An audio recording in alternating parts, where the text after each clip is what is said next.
Sexuality in plants. अब आपको पता है कि ह्यूमंस जो होते हैं वो मेल फीमेल अलग अलग होते हैं, बट प्लांट्स में ऐसा ज़रूरी नहीं है। कुछ कुछ प्लांट्स में मेल और फीमेल दोनों पार्ट्स एक ही प्लांट में पाए जाते हैं। इस चीज़ को हम कहते हैं मोनोशियस प्लांट्स। मोनोशियस, मोनो मतलब सेम, एक ही में अगर मेल और फीमेल दोनों पाए जाते हैं उस प्लांट में तो उसे हम मोनोशियस या फिर होमोथेलिक कहते हैं।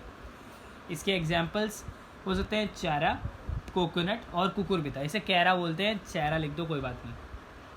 तो ये दोनों एक ही प्लांट में पाए जाएंगे। डायोशियस जो होते हैं वो या तो पूरा प्लांट मेल होगा या पूरा प्लांट फीमेल होगा, या तो दोनों में से एक ही, दोनों अलग अलग डिफरेंट हैं।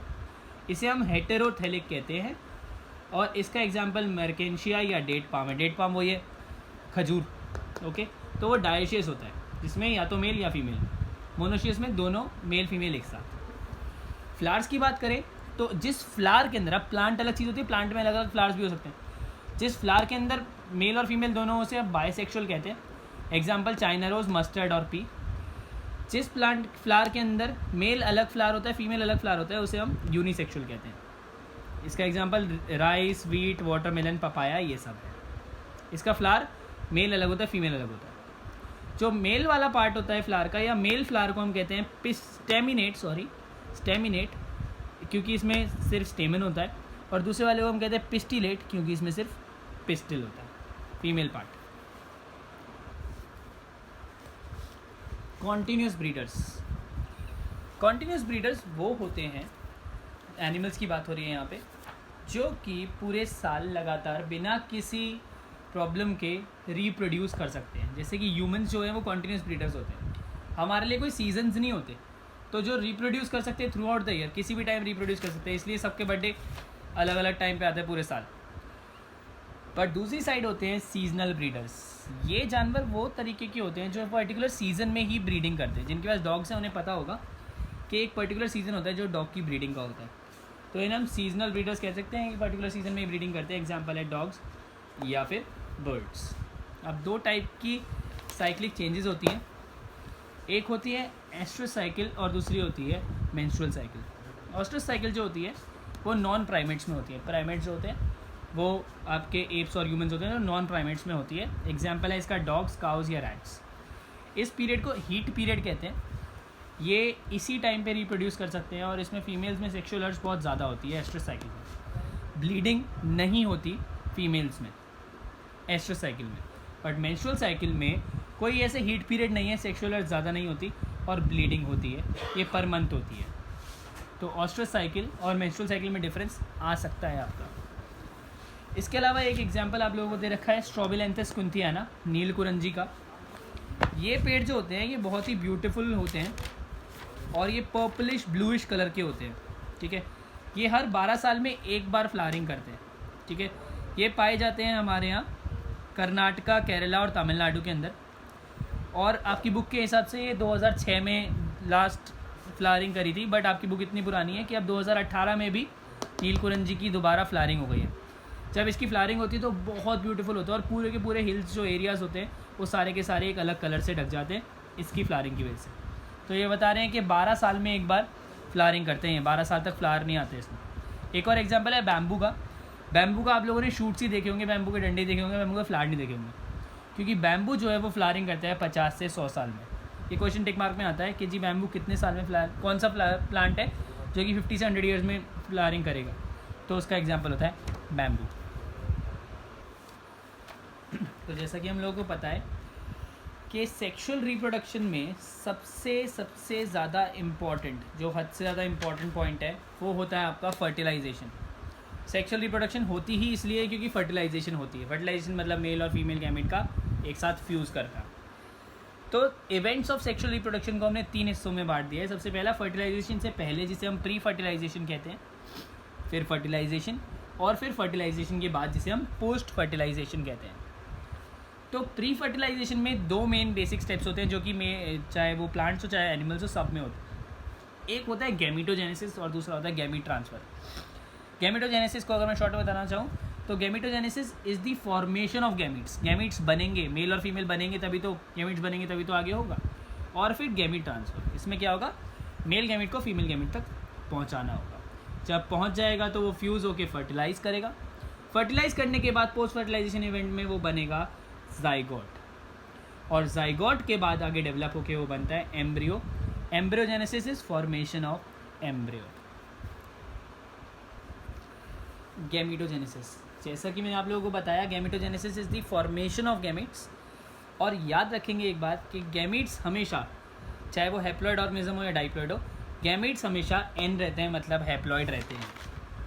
कभी कभार क्या होता है किसी किसी ऑर्गेनिजम्स में, जैसे कि कुछ कुछ एल्गी में, जो मेल और फीमेल गैमेट्स हैं उनमें कोई फ़र्क नहीं दिखता, मेल और फीमेल बिल्कुल सेम दिखते हैं, तो उनको हम आइसोगैमेट्स या होमोगैमेट्स कह सकते हैं।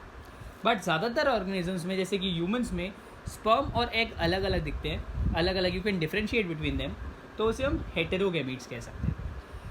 तो क्या होता है, जितने भी डाइप्लॉइड ऑर्गेनिजम्स होते हैं, जैसे कि ह्यूमंस होते हैं, उन सब के अंदर एक टाइप ऑफ सेल होता है जिसे हम कहते हैं मियोसाइट्स। ये मियोसाइट्स को हम गैमीट मदर सेल भी कह सकते हैं, और ये डाइप्लॉइड होते हैं। फिर इनकी होती है मियोसिस, और ये 2n से n जैसे अलग अलग गैमीट्स दे देते हैं। हैप्लॉइड बॉडी जो पहले से ही n है, हम तो 2n है, हैप्लॉइड ऑर्गेनिज्म भी होते हैं बहुत सारे जो n है, वो डायरेक्टली वो मियोसिस नहीं करते, वो n से n ही दे देते हैं। हम 2n वाले सेल से n देते हैं। आखिर में आंसर n ही आना है, क्योंकि गैमीट्स हमेशा n होते हैं, हैप्लॉइड। ठीक है, अब गैमीट फॉर्म तो हो गया, तो गैमीट ट्रांसफ़र कैसे करें? मोस्टली क्या होता है, गैमीट ट्रांसफ़र नहीं होगा तो कुछ होएगा ही नहीं ऑब्वियसली। मोस्टली ऑर्गेनिजम्स में क्या होता है कि फीमेल गैमीट्स होते हैं वो स्टेशनरी होते हैं, मतलब रुके रहते हैं, और मेल को ही वहाँ तक पहुँचना पड़ता है।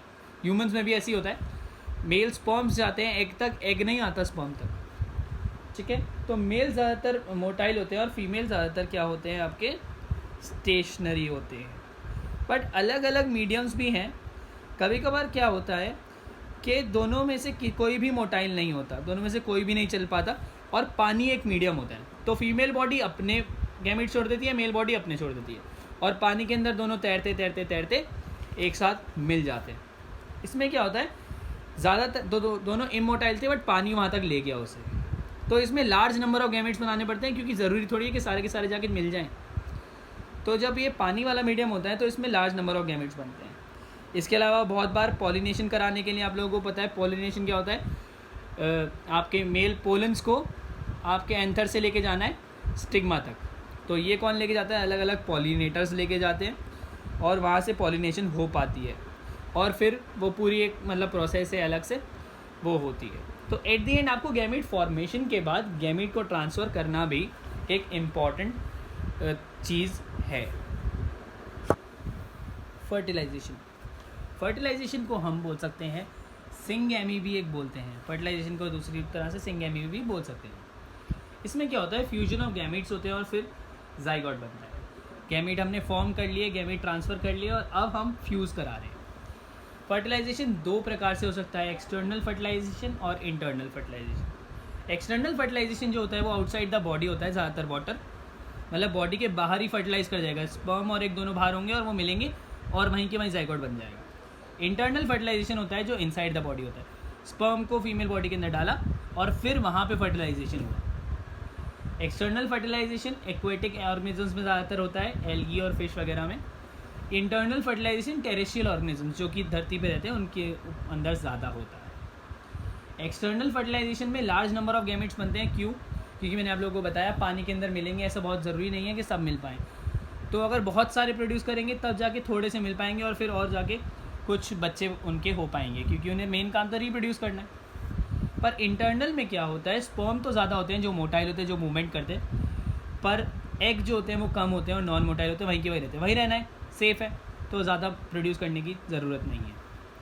एक्सटर्नल फर्टिलाइजेशन में एक और चीज़ है कि जो ऑफस्प्रिंग्स होते हैं, क्योंकि बाहर बने, जाइगोट बाहर बना, अब जाइगोट बाहर बना, ये बेबी नहीं है मैच्योर, ये जाइगोट है, सिर्फ सेल, तो इन्हें बहुत सारे प्रीडेटर्स धीरे धीरे धीरे बड़े होते हुए खा सकते हैं, वल्नरेबल होते हैं ये। बट ऑफस्प्रिंग्स काफ़ी सेफ होते हैं इंटरनल फर्टिलाइजेशन के अंदर, क्योंकि मम्मी के वो अंदर की साइड है। तो अब फ्यूजन ऑफ गैमेट्स या फिर फर्टिलाइजेशन हो चुका है, सिंगैमी हो चुकी है। अब सिंगैमी के बाद क्या होता है, बनता है जाइगोट फॉर्मेशन। आप लोगों को याद होगा कि गैमीट दोनों N और N थे, जब वो जुड़ते हैं तो बन जाते हैं वो 2N। और ऐसे ही हमारे जो न्यू इंडिविजुअल होते हैं वो 2N होते हैं, जाइगोट जो होता है।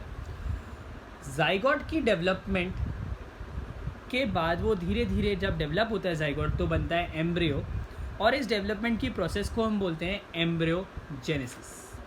सबसे पहले गैमीट फॉर्म करा, फिर ट्रांसफ़र करा, फिर फर्टिलाइज कराया, जाइगोट बना, एम्ब्रियो बन गया। एम्ब्रियोजेनेसिस में दो चीज़ें होती हैं कि जो सिंगल सेल, बहुत सारे सेल होते हैं, वो सेल डिवाइड करते हैं, दो से 4, 4 से 8, 8 से 16, ऐसे करके बहुत ज़्यादा नंबर ऑफ हज़ारों सेल्स हो जाते हैं। इससे क्या होता है, सेल डिवीजन से सेल का नंबर बढ़ता है, और दूसरी बात सेल डिफरेंशिएशन होता है। मान लेते हैं ये पूरा एक एम्ब्रियो है, तो ये अब अलग अलग पार्ट्स में अपने सेल्स को काम करने को बोलेगा। ये हर एक पार्ट जो है वो हर एक अलग अलग डिफरेंट टिश्यू या ऑर्गन बनाएंगे। हमारी पूरी बॉडी जो होती है वो सेल डिफरेंशिएशन के बाद ही बनती है। सेल्स अलग अलग सेल्स, पहले सेल बहुत सारे हो जाते हैं, फिर अलग अलग सेल अलग अलग काम पे जुड़ जाते हैं, और अलग अलग काम पे जुड़ने का मतलब है अलग अलग टिश्यूज़ और ऑर्गन्स बनाते हैं। हमारी पूरी बॉडी इसी तरह से बनती है। एक ही टाइप के सेल्स जो है वो डिफरेंशिएट करते हैं, अलग अलग प्रोसेसेस या काम करते हैं। तो ये पूरा था हमारा फर्टिलाइजेशन, प्री और फिर फर्टिलाइजेशन और फिर पोस्ट फर्टिलाइजेशन।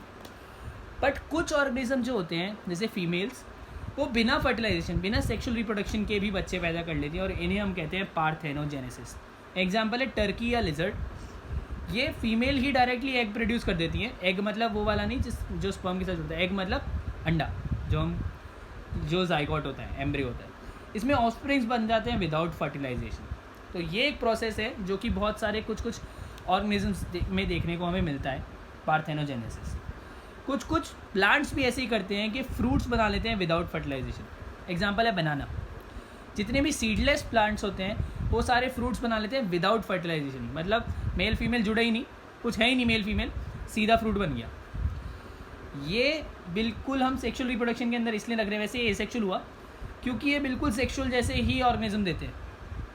क्लोन ऐसा कुछ नहीं, मतलब क्लोन होगा, सिमिलर होगा, बट इतना कुछ नहीं। तो ये एसेक्सुअल के अंदर होने चाहिए थे, बट हमने सेक्सुअल के अंदर क्यों रखा, क्योंकि सेक्सुअल से बहुत ज़्यादा मिमिक करते हैं सेक्सुअल को। मिमिक मतलब सेम टू सेम होते हैं सेक्सुअल जैसे, पर सेक्सी नहीं होता। Parthenogenesis, parthenocarpy. अब एक और चीज़ जो काफ़ी इंपॉर्टेंट है वो है कि डेवलपमेंट ऑफ एम्ब्रियो कहाँ हो रहा है, जाइगोट कहाँ हो रहा है। कभी कभार क्या होता है, बहुत सारे ऑर्गेनिज्म में जाइगोट बनने के बाद थोड़ी देर के बाद डेवलपमेंट जो होता है जाइगोट का, या जो एम्ब्रियो का डेवलपमेंट होता है, वो आउटसाइड द फीमेल बॉडी होता है। इन ऑर्गेनिज्म को हम ओविपेरस ऑर्गेनिजम्स कहते हैं। ये ऑर्गेनिजम्स क्या करते हैं, ये फर्टिलाइज्ड एग देते हैं जिसके ऊपर एक हार्ड कवरिंग होती है। जैसे आपने देखा होगा अंडा मिलता है, that is a egg, fertilized egg. वो ओविपेरस होते हैं जो अंडे देते हैं। ये फर्टिलाइज्ड है।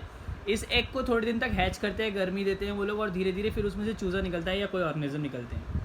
इसके एग्जाम्पल हो सकते हैं रेप्टाइल्स और बर्ड्स, स्नेक वगैरह, सब कुछ यही ओविपेरस ऑर्गेनिजम्स ही होते हैं। बट दूसरी साइड पे होते हैं विविपेरस ऑर्गेनिजम्स, जो डेवलपमेंट ऑफ जाइगोट जो इनसाइड द बॉडी होता है। जैसे कि हम ह्यूमंस, बहुत सारे मैमल्स वैसे होते हैं।